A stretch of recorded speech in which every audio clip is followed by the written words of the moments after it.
10 seconds remaining. 5 seconds remaining.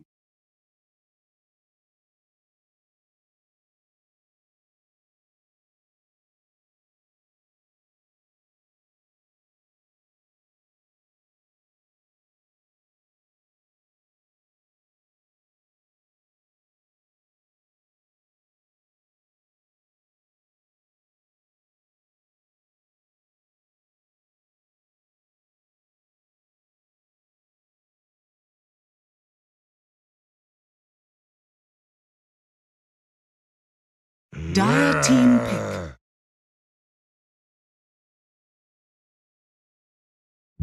All right, welcome back, guys. Game number 3 is here. Evil Geniuses versus Immortals now coming at you. So we restarted the stream. Things should be good now moving forward.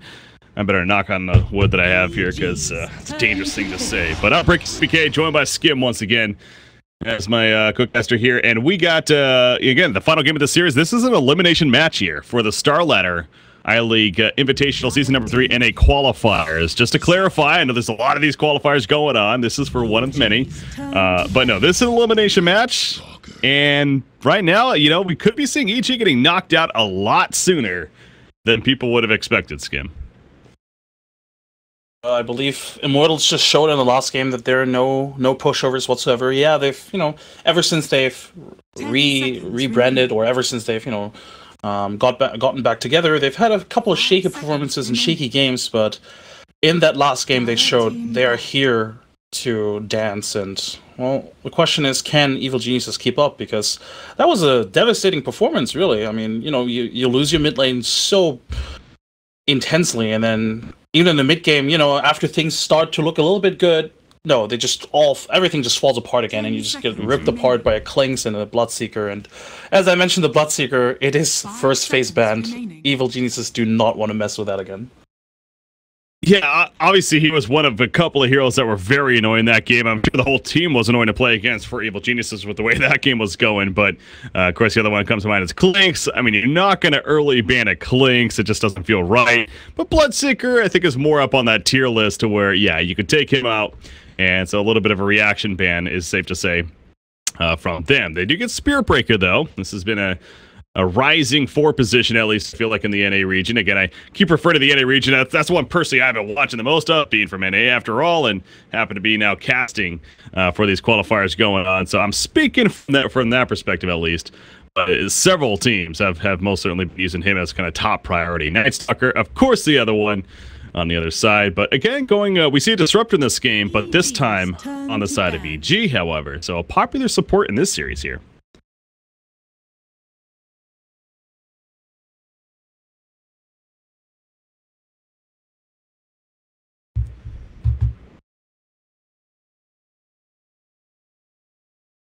Ten seconds remaining. 5 seconds remaining.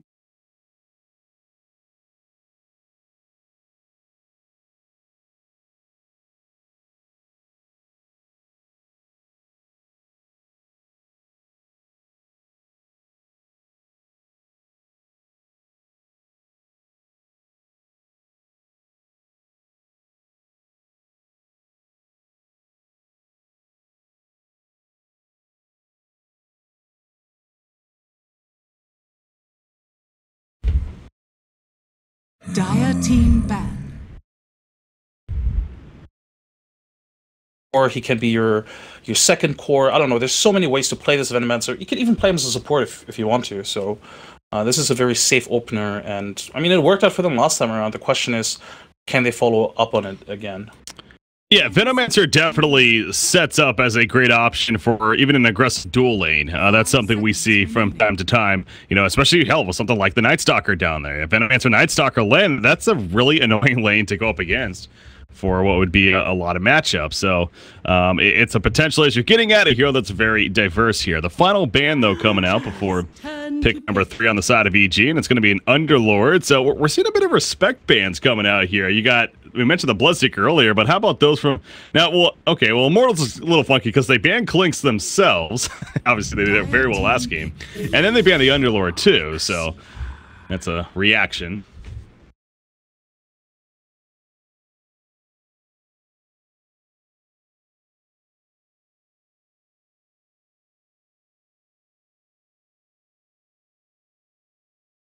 Seconds remaining. Yeah. 5 seconds remaining.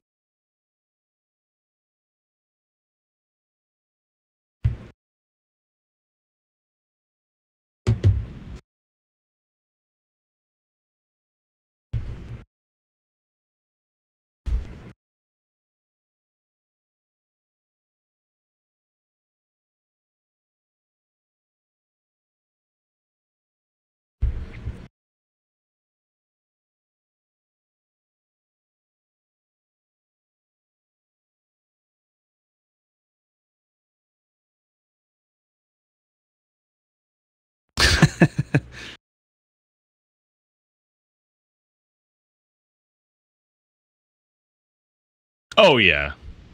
Yeah, Darkseer Disruptor is a really strong combo, but also Darkseer Spirit Breaker is a really strong combo. So Darkseer really was a very good pick here when you think about it. Hell, honestly, from that perspective, I almost would have rather let them have Underlord than Darkseer.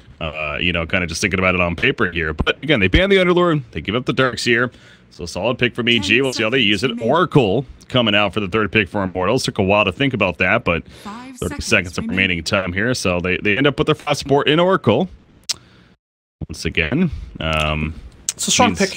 Just the purge against the Darkseer in lane makes it so that Darkseer basically cannot stay in lane. Yeah. Like, he most likely just has to retreat into the jungle. And in general, you know, the way that Immortals play, or the way that the Koreans play, having a support that has a save like Oracle does is very beneficial for them.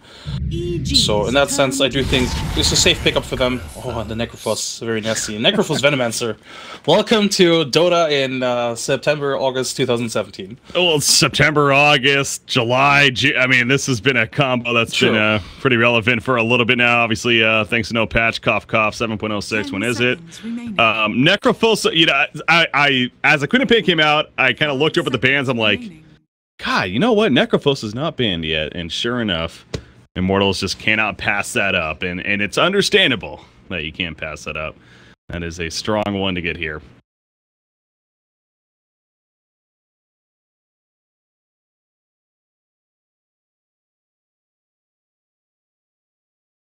Dire team ban.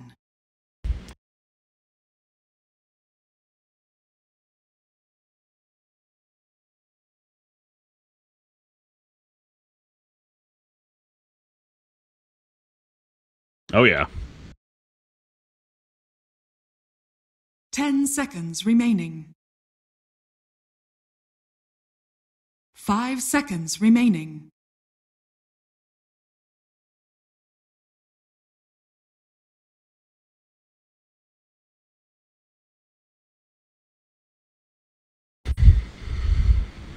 Dire team pick. Final pick now for Immortals to happen. How about that from Immortals, by the way? They banned Broodmother. That's talk about some respect right there. It started so horribly, yet they still fear the idea of it. I think Immortals realized that the Broodmother pick itself was actually really strong. It's just the execution that was lacking. And, you know, technically this could have been another game where they get Broodmothered, and they had to dedicate, 2 heroes to deal with the Broodmother, and if that hadn't worked out, they probably would have lost the other, I'm not saying they would have lost the other lanes, but, you know, if you dedicate 2 heroes to a lane and you don't win, that's just a lot of time wasted, right? And technically speaking, their offlane Venomancer didn't get anything done in their offlane either, so in that sense, I do think they still know that the Broodmother itself was a strong pick. And speaking of a strong pick, and a signature pick for them as well, it is the Monkey King. There you go. Monkey King for Immortals happening in that final pick. Gets him a lot more physical presence as well, is safe to say. But again, you look what they have. This also shapes up. I guess what they could do is what I was even talking about at the beginning there. Venomancer Night Stalker dual lane, perhaps, as an aggressive dual lane. And you got Oracle, Monkey in the safe lane, Necrophos middle, with obviously Night Stalker rotations going on. But do you think that that's likely what's going to happen, or? It is very likely, actually. Yeah, Venomancer Night Stalker is pretty strong to deal with, or it's just a very strong dual lane. Disruptor in lane is not necessarily the strongest, especially against such a dueling, because his harassment isn't that strong and he doesn't have any, save mechanisms. So in that sense, I do think there's that potential.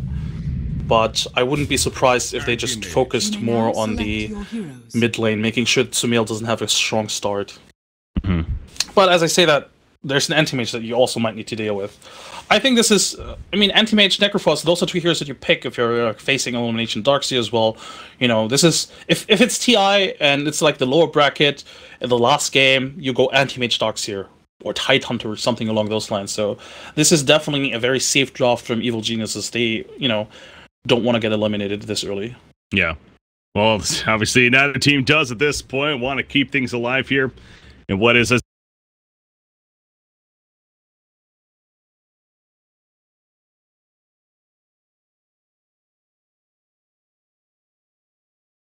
10 seconds remaining. 5 seconds remaining.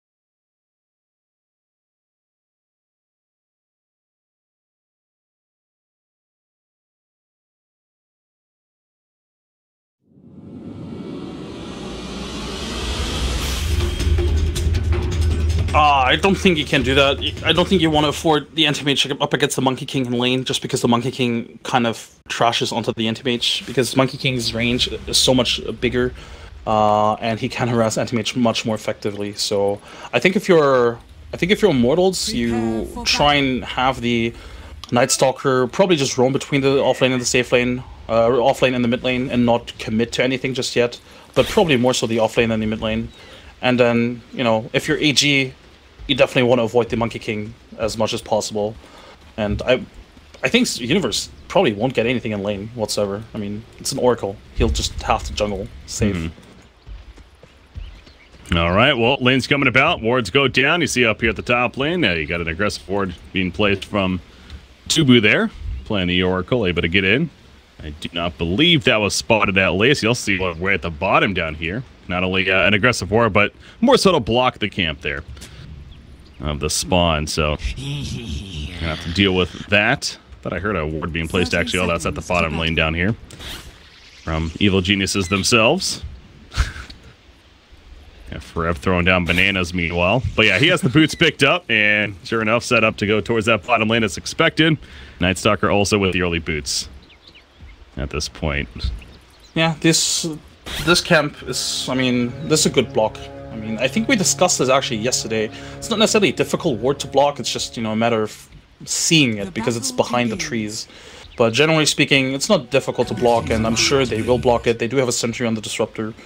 But this is gonna give Venomancer a little bit of a nice head start because they can't pull the wave just from the beginning. Got the blocks coming out here. So what kind of lane positioning we get in the middle lane. But yeah, Queen of Pain versus the Necro. You throw in the Night Stalker, of course, as they're talking about from the beginning. Got to take that into consideration. I'm sure QO is set up to have a pretty good time. A poison goes up, but Night Stalker in the face. Going to keep his harassment there. So Darkseer has the Ion Shell. Fortune's End is here for Dubu. Just going to simply auto attack for the time being, though. On to Universe. So, but, okay, well, whoa, that was bottom lane.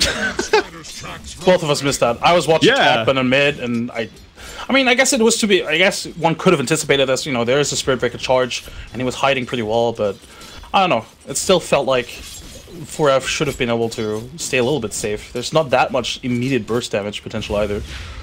Yeah, and again, with the boots as you talk about, but he is by himself, and a lonely Venomancer by himself is a very, very susceptible target, and again, we didn't especially with the Connect field as well. Yeah, you're right. He goes at level 1. A lot of Disruptors may get that Thunderstrike instead for the damage output harassment, but go in that kinetic field for the first blood potential, and it pays off there in the end. So now if you're Venomancer, I was gonna say, he probably is just gonna look to jungle. And that's what he's doing. Yeah, I'm surprised they're not doing this to the Darkseer. Like, I'm very surprised. Maybe we'll see this at some point, but for now they're giving this Darkseer a little bit more experience and a bit more farm than he probably should be able to get. Oh, mid lane. Sumail blinks in aggressively. Just trying to cancel the cell, just needs to be careful not to die. Yeah, he's gonna walk him off. I'm also watching the jungle over here as Crit's now in trouble. He's gonna try to get denied at the last second. It's not gonna happen though. Febby gets credit for the kill on the Night Stalker. So he was harassing the Venomancer in his jungle. His universe is gonna be fine at the top lane. A lot of the Plague Wars were down. He's taking a lot of chip damage and eventually he added up, especially with the rotation from Night Stalker. So good job right there on the side of Immortals. Charge coming in middle, but no, he's gonna stop QO. Gets the salve delivered. And he'll throw that up. But we've definitely seen some very early rotations here from either side. Yep. So far, though, this laning stage, I'd say definitely going in favor of the Radiant. I mean, they are winning this mid lane after all. Sumail doubling the last hits. Might even get this kill into the Night Stalker now. Yeah, should be able to get it. There we go. And he's still standing his ground against QO. He's going to blink away at the last second, baiting just enough for Crit to come in on Spirit Breaker, connect with the bash, so well played there. And ends up being a 2-for-0 in the middle lane. So yeah, Sumail's living life on the edge, but it's a case of also he's knowing his limits clearly. And he does. He's staying alive. When he blinked in aggressively as well, it was to cancel the self, right? So this was all just to win this lane, and I mean, he has won this lane so far. And even though he has to walk back, this is a lot of farm and experience for Crit, who's now level 3 and, you know, can afford something. And in the meantime, you know, Disruptors being able to stack and pull, and then the Anti-Mage just free farm. So Immortals training a little bit behind, but, you know, nighttime is soon going to hit, and I'm sure that Febby is going to look towards some sort of kill in the mid lane then, or at some lane. No. You got Night Stalker again, still camping around here for 13 more seconds before it's nighttime. And then have to be a little more careful as far as obviously your positioning, but you got bottom lane Arteezy's doing the absolute free farm on the Anti-Mage, so something else you have to keep in mind if you are Immortals especially. We'll take a look at that item progress. QO middle lane. Okay, I was gonna say he has a Ghost Shroud, the stick charge is even. Yeah, he's fine. It's Necrophos after all. I think the illusion actually discouraged them from going there. If they hadn't known this was an illusion, I think they just commit to this kill. But I think the illusion made it seem, because if it had been the actual Night Stalker, they could have probably turned on the Queen of Pain with the silence. But now they know it's an illusion. But the actual Night Stalker's coming in now as well. And he is. The start is up though. Bashes and Packers. Necrophos just about dead, but he's not dead enough. He stays alive. Actually, Queen of Pain now is in trouble. The bash proc from Crit though. Good old 17% coming through. And QO ends up ticking down to the Shadow Strike actually in the back line. So again, Sumail just really knowing his limits here and playing it so well on this Queen of Pain right now in the middle lane. Yep, and this is just, I mean, just in terms of last, I mean, in last it's not, you know, that significant, but in terms of net worth, he's almost doubling Kyo in net worth. So Kyo not having the best time here, but again, it is nighttime now, so Febby can have a bigger presence in this lane. Arteezy though does have that perseverance, of course, queued up right here. Battle Fury is well on its way, and quick glance at the net worth. He's already at 2,600 leading the way, no surprise. But you can't forget about Monkey King either, as charging at middle lane. This is just where the action's at, man. Kinetic Field goes down, the Ghost Shroud popped immediately. And speaking of Monkey King, he actually rotates in for this, but they did not overcommit. Boundless Strike stuns up Queen of Pain initially, the Void as well, but he gets away just in time. There is no Crippling Fear just yet from Night Stalker, of course. That's a big win for EG. Forcing out the TP from the Monkey King, who, like you said, you know, yeah, he's been free farming, but now what? You force him out of the lane for maybe 20, 30 seconds. Of course, he wastes the TP on top of it as well. So this is a big win. And EG looking just very solid in his laning stage, though. Sumail, as you say it, though, you know, he definitely knows his balance, but, you know, with a haste, might not be able to get away here. Ah, he's fine, right? He's fine. Queen of Pain's fine. He's good. No, he's dead. That time he's not so fine. So that, yeah, haste rune definitely helps. Of course, I don't think he expected that, at least coming out. Bottom lane though, Kinetic Field trapping him forever. He has those Plague Wars he's trying to use, deal some return damage. And Mana Void committed though from Anti-Mage to secure that one. So in that sense, kind of a 1-for-1 trade. But of course, at the same time, killing Queen of Pain has got to finally feel good for Immortals. He's been so close several times. And for a Night Stalker to get that solo experience for the kill as well, I mean, it's just great, right? He hasn't found a lot of kills in this laning stage thus far, so finding that solo kill boosts him up to 4.5 in terms of levels. So that's pretty good for him. But going back to Monkey King, the Ring of Aquila coming up right here. What are we going to be seeing on Monkey King, you think? Being this safe lane, essentially free farming MK? See, that's a question, because there's a lot of item builds that Monkey Kings can go for these days. In China, oftentimes you see the Battle Fury even, you know, to increase your farm and to focus on that. But I think in the West we've seen, you know, a lot of Echo Saber, Shadow Blade, and I hope, or I assume, that is going to be the route for this game.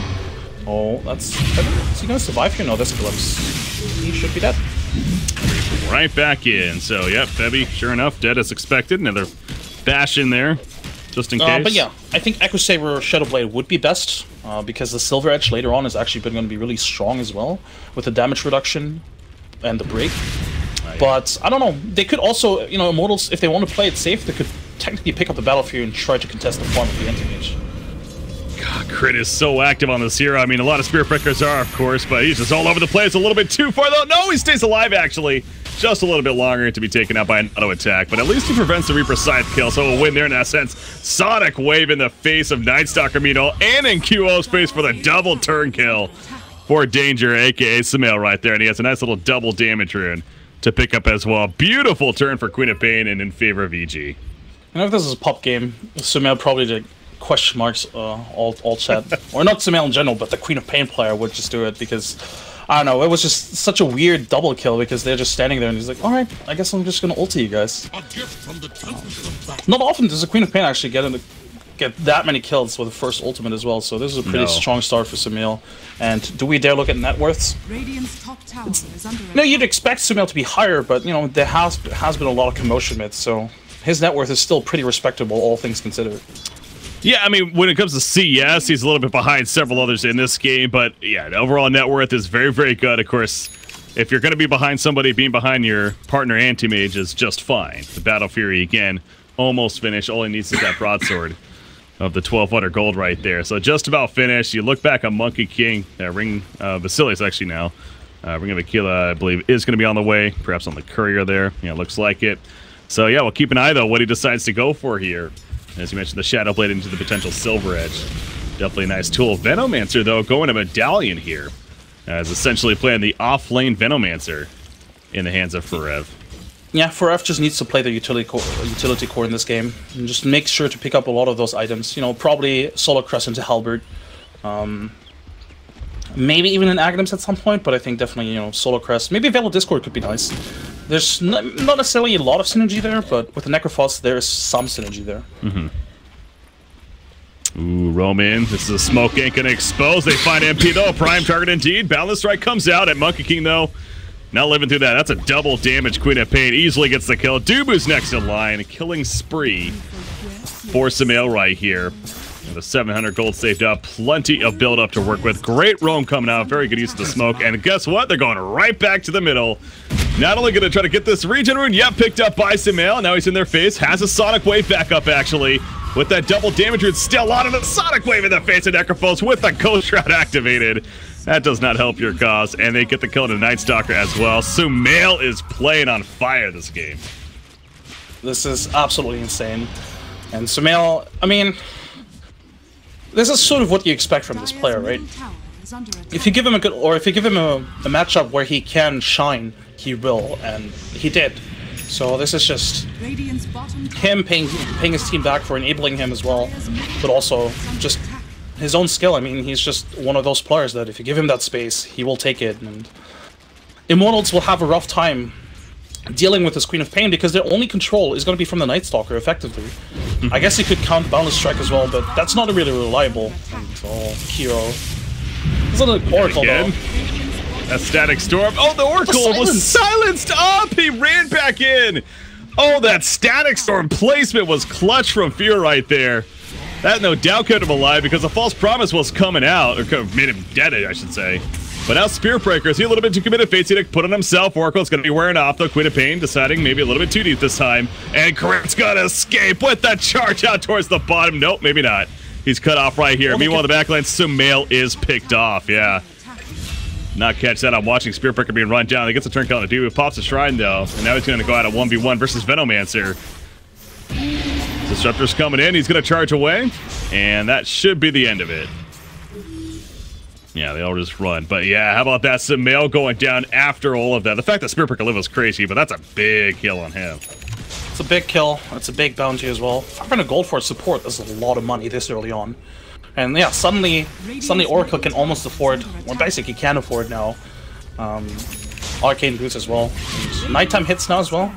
They are scouting out the anti-mage, but can they really kill him? That's the question. With the silence now during nighttime, probably, but not if he just blinks away like that. Well, I feel like that's a little bit of a misplay, right? Because he should have Crippling Feared right there first. Yes, 100%. Yeah. So this was a bit of a misplay, but they probably still get the tower out of this.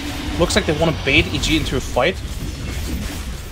Oh, Crit. He's definitely, you could argue he's been the MVP if anything this game, honestly, but now going to be saved up by Oracle as Venomancer. Crit going for another Nether Strike. Does hit. Monkey Capash comes out and they do get the kill. It comes at a cost of his life, but they also take out Night Stalker as well. Universe still chasing that vacuum wall. Plenty of work being done from it. And now Forever, he's going to be run down with an Iron Shell. Of course, glimpse back. Bates Edict, though. And the heal coming out from Dubu, so Venomancer surviving for now. Keeping them in their place a little bit with the Fortunes, and the Mana Void's not enough damage. That Thunder Strike, not going to be enough either, so, whew.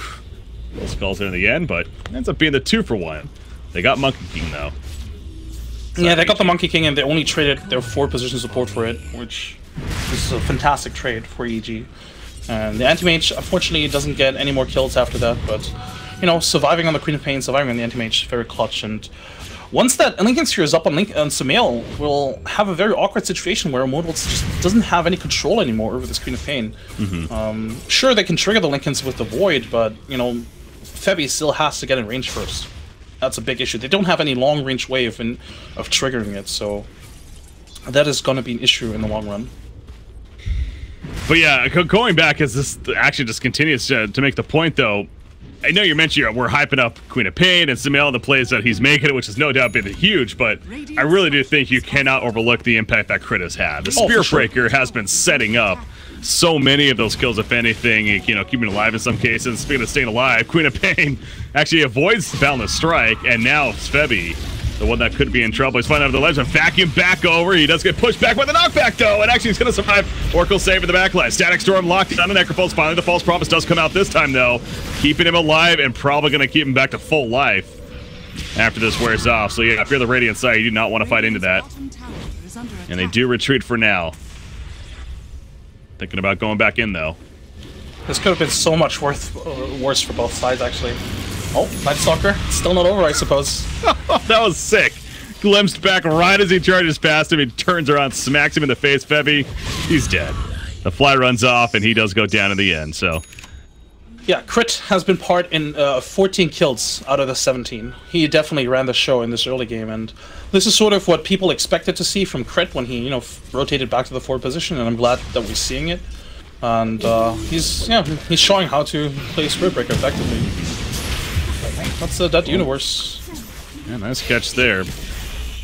Definitely a hindsight thing to say, but Monkey King, I don't know, do you think this is a Monkey King thing, or is it just this could have been a lot of carries and it'd be the same thing happening as far as his impact this game being pretty minimal? As Kyo's dead at the top lane, by the way. Oh, okay, well, there's this happening now. If Febby's trying to get the turn count of the Spirit Breaker, he will, but at what cost for him? He's fine, it looks like. Yeah. Anyways. It's weird because I think Immortals actually picked the Monkey King because they want more impact from their carry position, right? Yeah. Because Monkey King is definitely a very active hero, and they've definitely been active on him, trying to look for kills all around the map. But effectively, he hasn't really done a lot of things. I mean, he's been part of 3 kills, but he also died twice. It's a bit weird, but at the same time, I don't think they would have had another, or there would have been another carry where they could have any more impact, really. I don't know, I'm thinking of maybe like something like the Void, but then you're very cooldown reliant, which they don't really want either. So I do think the Monkey King was a good pick here for them, but you know, it's just not been working out for them just yet, and that's not necessarily because of the hero, but just because EG is setting a tempo that Immortals just can't keep up with.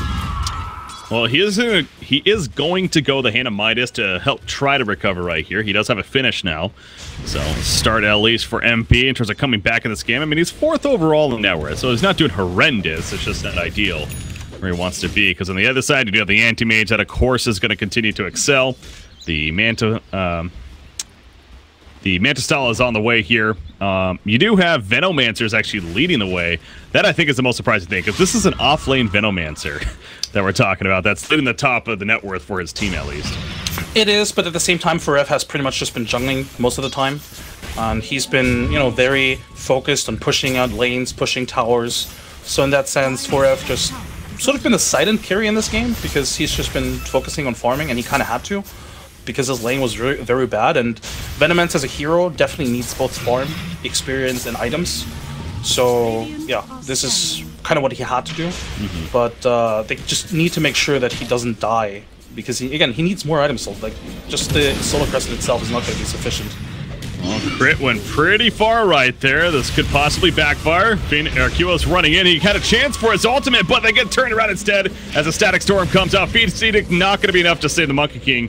Dubu had to make a decision right there. Do I false promise the MK or the Necrophos? And he chose Necrophos, and Monkey King dies. I think that is the right choice, to be fair, but I don't know, because if he fates Edict Necrophos there, he might actually live, to be honest. I think it was the right choice in the sense that Monkey King already just spent his money anyway. He just purchased the Midas. I don't think he lost a lot of gold. Let's just see. Yeah, he lost like 8 gold. That's it. So in that sense, I think if Kyo had died, he would have lost a lot more. So I think this was the right choice, actually. Yeah, it's a tough decision, no doubt, for Dubu.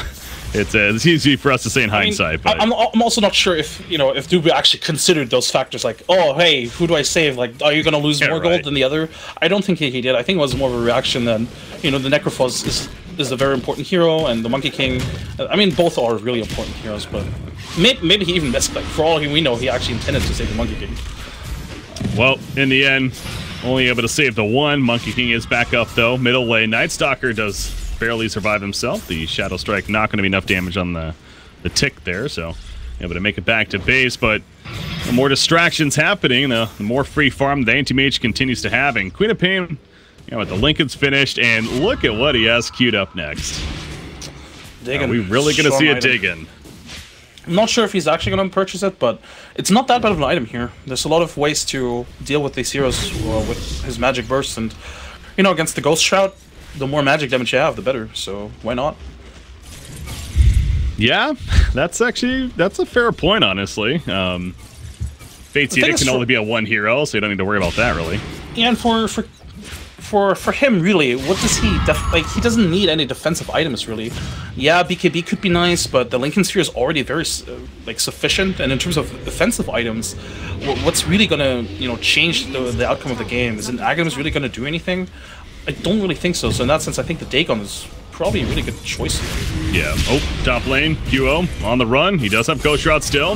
His mana's being heavily burnt, though the Mana Void tried to go off, but he got stunned up, so unable to use it right there. QO saved by the false promise in the backlands. Oracle's going to be picked off. Necrophos, I think he's going to be living through this, but will he die after? Oh, yeah, the Fate's Edict on still. So the Mana Void was a little bit too early. Now Forev comes out with the Poison Nova. In the face, though, Sumail with the Sonic Wave. Trying to finish out Forev. At least he has to blink away, though, getting low himself once again. Wukong's command back here. MP might be able to kill off Universe, as a couple of kills are coming out, though, in favor of VG on the other side. Darkseer does go down. Now Fear on the run. Monkey King, full charge Jingu, cannot catch up though. Good job with the glimpse.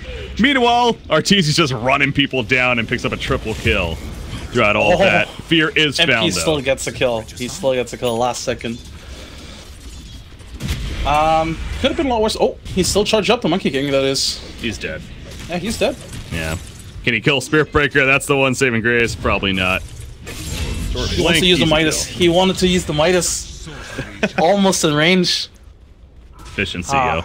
Very unfortunate for Immortals to not get the kill onto the Queen of Pain. She was very low, but Sumail just did the right thing, immediately retreated, went to the shrine, got back up again, and immediately tried to rejoin the fight, but at the time, they didn't even need him anymore, really. It's just, again, Immortals just don't have any control. Anti-Mage, Queen of Pain, Spirit Breaker, Doxia, they could just do whatever they want in those fights. There's basically no control aside from, what, the Boundless Strike, I guess?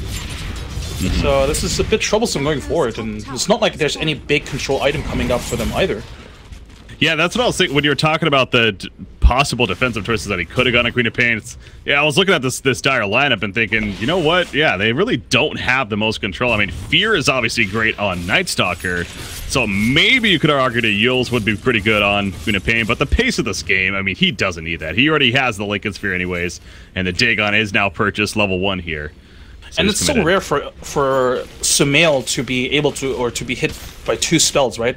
The Fear itself isn't gonna pop until they trigger the Lincoln somehow, and I feel like the way Sumail's been playing so far, he can afford to be sort of like quote unquote greedy. It's not even greedy. It's just there's nothing Immortals can do against him right now. I do think it's going to change because there's a couple of Force Staffs now, and they have more ways to deal with the Lincolns.